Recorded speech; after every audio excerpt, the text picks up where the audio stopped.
This channel does not promote any violent, harmful, or illegal activities. All content provided by this channel is meant for an educational purpose only. তৃণমূলের বাঙালি অস্মিতায় শান শিলিগুড়ি নকশালবাড়ির দোকানপাটকে বাংলার নামকরণের নির্দেশ শিলিগুড়ি পুরসভার। এক ধাপ এগিয়ে বাড়ির নাম ফলক বাংলায় লিখলেন মেয়র গৌতম দেব। পুরসভার কাজকর্মেও বাংলার ব্যবহার বাড়ানোর নির্দেশ। মহালয়ার মধ্যে সব দোকানগুলির সাইনবোর্ড বাংলায় লিখতে হবে, যা নিয়েই শিলিগুড়িতে রাজনৈতিক চাপানোতর তুঙ্গে। ইতিমধ্যেই রাজ্য জুড়ে ভাষা আন্দোলন শুরু করছেন তৃণমূল সুপ্রিমো মমতা বন্দ্যোপাধ্যায়। আর এবার বড় পদক্ষেপ শিলিগুড়ির মেয়রের। যে অফিসগুলো হয়েছে সেখানে অনেকটাই বাংলাতে আমরা নিয়ে এসেছি। ধীরে ধীরে এই যে ডিজিটালি যে জায়গাগুলো আছে সেগুলোকেও আমরা বাংলায় করার চেষ্টা করছি। না, এটা ভোটের বিষয় না, এটা আমাদের আত্মমর্যাদা। সমস্ত রাজ্য তাদের ভাষার উপরেই জোর দেয়। তো আমরা বাঙালি, বাংলা ভাষা, বাংলা রাজ্যে, সেই রাজ্যে আমরা সেই ভাষাটাকে নিয়েই তো বাঁচবো। তো এটা নিয়ে কোনো এখানে ভোট বা অন্য কোনো বিষয় নিয়ে ভাবার কিছু। শিলিগুড়িটা হলো 50% বেঙ্গলি, 50% নন বেঙ্গলি। এখানে নেপালি আছে, বিহারি আছে, মারবাড়ি আছে, আদিবাসী আছে, বিভিন্ন সম্প্রদায়, বিভিন্ন মিলন ক্ষেত্র, ভাষা ক্ষেত্র শিলিগুড়ি। এখানে একটা পর্যটনের শহর। বাড়িতে লিখুন, বাংলায় লিখুন, পাশাপাশি অন্য ভাষাগুলোকে বুঝতে হবে, কারণ শিলিগুড়িটা একটা ভাষার জায়গা না। ভোটের আগেই বাঙালি আনা, ভোটের আগেই পশ্চিমবঙ্গ, ভোটের আগেই আমরা অন্যকে পছন্দ করব না, কিন্তু সেটা হয় না। এখানে সব জাতির মানুষ বাস করে, আর সব জাতির মানুষ অন্য জায়গায় যায়, এটা ভাবতে হবে।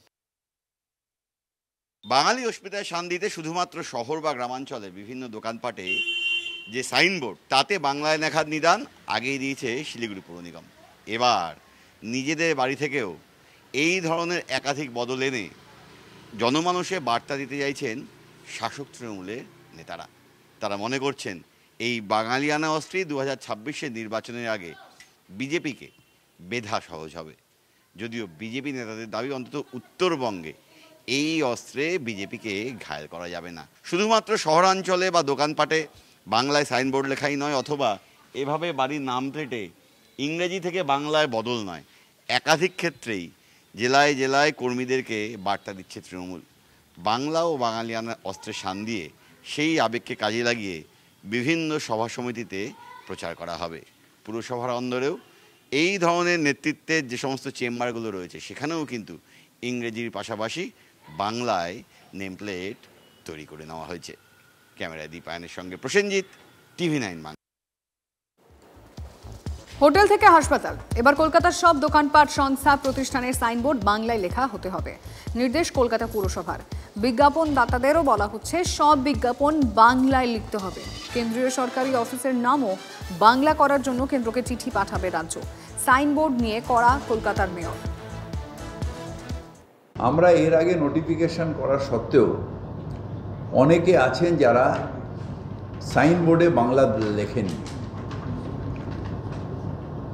অনেক বড় হোটেল আমরা রিকোয়েস্ট করার পরে একটা ছোট্ট করে নিচে বাংলায় তাজ বেঙ্গল লিখেছি। ওটাকে আমি রিকোয়েস্ট করবো যে আরও বড় করতে। না, সাইনবোর্ডে আপনাকে বাংলা রাখতেই হবে, অন্য যে কোনো ভাষাতে রাখুন, আমাদের কোনো আপত্তি নেই, কিন্তু কলকাতা শহরের সাইনবোর্ডে বাংলা ভাষা লিখতেই হবে, নাহলে সেই সাইনবোর্ড আমরা নামিয়ে দেব। এ নিয়ে কি বলেছেন বিজেপি নেতা সজল ঘোষ, শুনবো। হঠাৎ জামা কাপড় পাল্টে ফেলেছে, জামা কাপড় পাল্টে বলছে বাংলা চাই, বাংলা চাই। বাংলার দারুণ এফেক্ট। নিজের প্যাডে উর্দু লেখা আছে, নিজের প্যাডে ইংরেজি লেখা আছে, নিজের প্যাডে হিন্দি আছে, বাংলা আছে এক কোণে। এই দ্বিচারিতার কতদিন?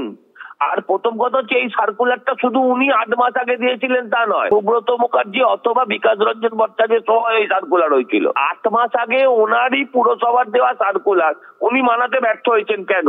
এই ব্যর্থতার দায় নিয়ে কি ওনার নেমে যাওয়া উচিত নয়? কিন্তু মুশকিল হচ্ছে ছেলেমেয়েরা তো বাংলা ভাষা জানেই না। 8200 বাংলা স্কুল তুলে দিয়েছে, আবার বাংলায় লিখলে দাঁড়িয়ে পড়তে পারবে না। ইন্ডিয়া জোটের কমিশন অভিযান দিনই মোদির পাশে কল্যাণ, ঈশ্বর ও মমতার প্রতি আমার আনুগত্য প্রশ্নাতি। সরকারি অনুষ্ঠান ও সুপ্রিম কোর্টের মামলা থাকায় অভিযানে নয়।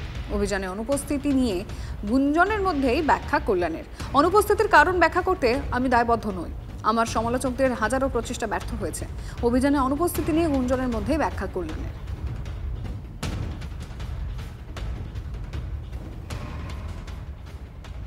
প্রধানমন্ত্রীর সঙ্গে কল্যাণ বন্দ্যোপাধ্যায়ের ছবি প্রকাশের পরই সেটিং পোস্টার। উত্তরপাড়া জুড়ে সেটিং পোস্টার পড়লেও কেউ দায় নেয়নি। গতকাল বিরোধীদের এসআইআর আন্দোলনে সামিল হননি কল্যাণ। হাজির ছিলেন সাংসদদের জন্য তৈরি ফ্ল্যাট উদ্বোধনের অনুষ্ঠানে। প্রধানমন্ত্রীর সঙ্গে ছবিও তোলেন কল্যাণ, আর তারপরই উত্তরপাড়া জুড়ে পড়ল সেটিং লেখা পোস্টার। বিজেপি তৃণমূলের সেটিংয়ের মধ্যে দিয়েই এই দুর্নীতিগ্রস্ত যারা, তাদের শাস্তিকে সুনিশ্চিত করা যাচ্ছে না। আর এটাই দুর্নীতিগ্রস্তদের আমাদের রাজ্যের সবচেয়ে বড় বল ভরসার জায়গা। যে অপরাধ যাই করি, তৃণমূল বিজেপির সেটিং, সেই সেটিংয়ের কারণে আমাদের কিছু হবে না। সেটিং বলে এ রাজ্যের যে বিরোধী শক্তি, সেই বিরোধী শক্তির মধ্যে ভাঙন ধরিয়ে বা সাধারণ মানুষকে বিভ্রান্ত করে তৃণমূলের সুযোগ করে দিচ্ছে সিপিএম। আজকে দিনের আলোর মতো সেটা পরিষ্কার।